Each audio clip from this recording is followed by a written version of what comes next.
The idea that I get to sit down and work on something so detailed for hours for me is really exciting.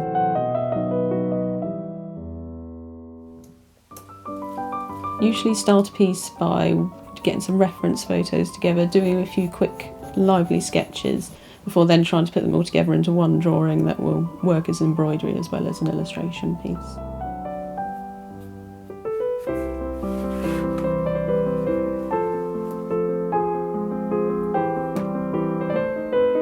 I think what I do is similar to needle painting, but it's a little bit freer. With traditional needle painting, there is usually a guide set out, whereas I'm literally just making it up as I move, more like how I would draw. I began embroidering in my last year of university. I saw other people doing 3D textile work.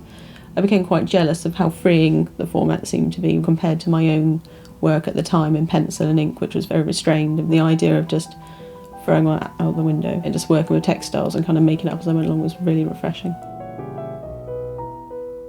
I get a lot more satisfaction out of it, even though I have wound up almost doing the same thing that I used to do in pencil and just embroidering it instead. My inspirations tend to be ones from back when I used to paint and I used to draw. It's more traditional artists. I wanted to translate the way they've done movement and structure and everything into embroidery, rather than looking at embroidery artists and wanting to copy the embroideries.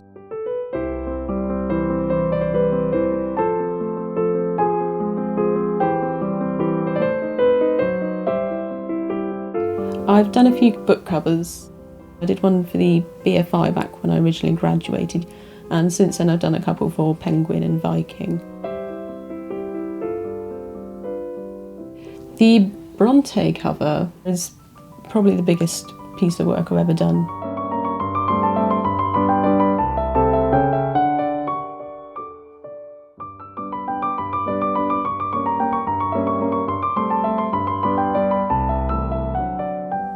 My pieces can take anything from a few days, very small pieces, to a couple of months if I'm working on a very detailed, larger piece. My work is a very obvious beginning and end. I can't change anything once I've sewn a large section. I can only go back a stitch or two. Literally, we start at the nose and just move through in a block. I love that when it's finished, you've got that sort of physical item. There's something about that interaction with it that I really love. It's wonderful doing that last stitch. Knowing it's done is really satisfying. I've got it to the end and I've got it how I wanted it.